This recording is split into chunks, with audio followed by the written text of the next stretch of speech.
Welcome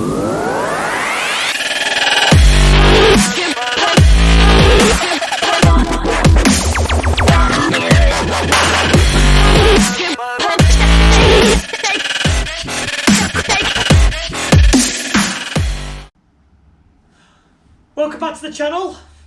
Another project on today. We're getting on a little bit more with the Corsa diesel conversion, and we're doing the performance side of it now. We're going to make a start. As I said, I think I'm going to end up keeping this one. So the goal of what we're thinking, looking online and looking where numbers are looking like, we're going to hopefully go somewhere near 290, 300 horsepower with a load of torque. And this is the start of the parts, how we're doing it, what you need to do, how we're modifying things, that type of thing. So today is going to be about the inlet manifold, but I'm also going to show you what other bits we've got so you can see what's to come on later videos. So I'll just get this camera now, spin it round so you can see what we're working with. Right, so obviously here's the inlet manifold, which obviously I'll go through shortly.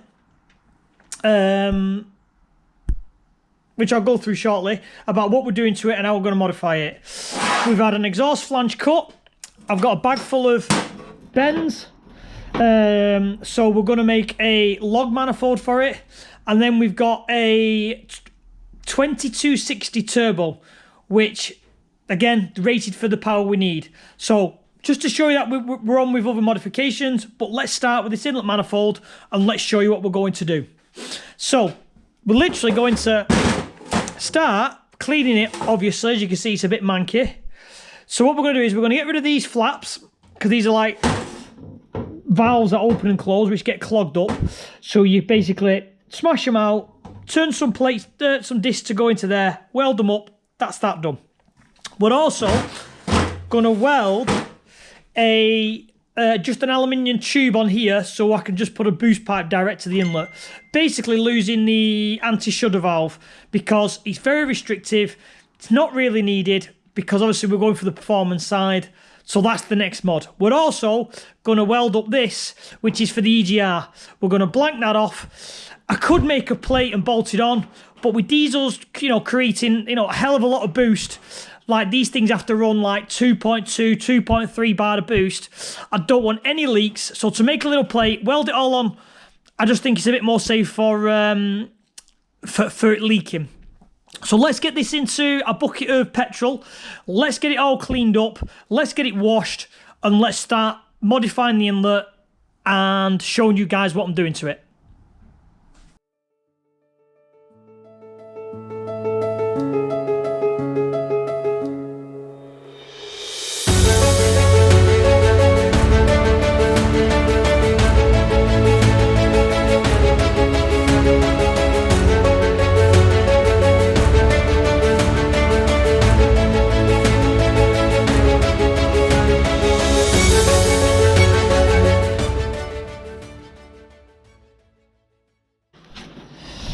So what we're doing now is, I've literally got a bucket of just some used worn petrol that I've drained out of a scrap car. We're soaking it in it, and we're just going to literally just brush it up and down to get all the, the carbon inside it, to get this inlet manifold a bit cleaner. Then I'll give it a bit of a wash with some water to kind of dilute the petrol and get rid of it all, so then it's safe to weld and work on. So I'm going to leave this to soak because they're a bit carboned up, and then I'll get on to the next clip when I'm machining some spacers and getting this all welded up and ready. So we've got round to prepping everything. So a little piece of aluminium plate, which we're going to weld onto the EGR blank. We've smashed out all the flaps, clean the area up so it's nice and clean for welding. So we're going to get onto machining them now. And then I've also made a aluminium end cap.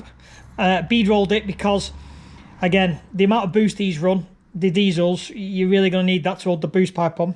I've also just taken out this little lip here, and the reason for that is so that fits really nice inside, so I can get a really nice weld around it. So yeah, it's nice and tidy. So it's as clean as it's going to get inside a bucket of petrol.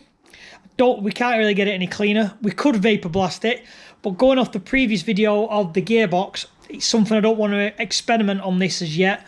So we just use the petrol route. So let me get on the lathe and machine these little bits up, and then we'll get behind it and start welding it.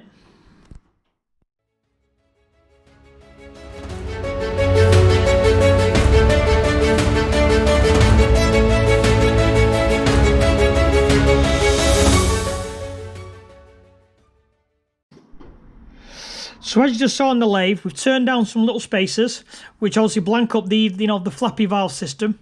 We're going to weld all these round now. We're going to get the other piece, start welding that, and then we should have a finished complete inlet.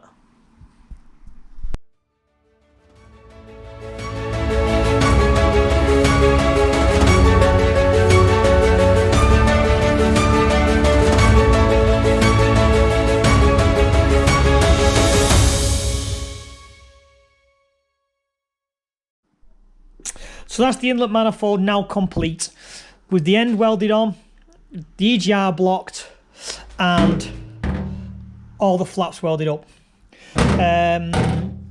I've used Tiger Seal to reseal it. The reason why I've used Tiger Seal is because these diesels can run, you know, anything up to 2.5 bar of boost, and the last thing I want is this inlet manifold is to leak.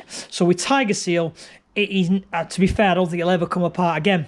So, but other than that, no, it's come all right. Welds are not bad. It's a bit grotty to weld.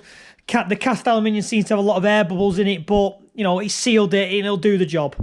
So, follow me on the next video about the Z19DTH, where we're chasing the power numbers. This is just part one of it. Next one will be probably on the log manifold that we're making. And then we'll get them all on, and fingers crossed, we'll hit that power number we're looking for. So, signing off, guys. Thank you for watching. See us on the next video. We'll see what we're on with next. I don't think it's going to be straight onto the log manifold, but we'll see how we get on for time. Like and subscribe. Take care.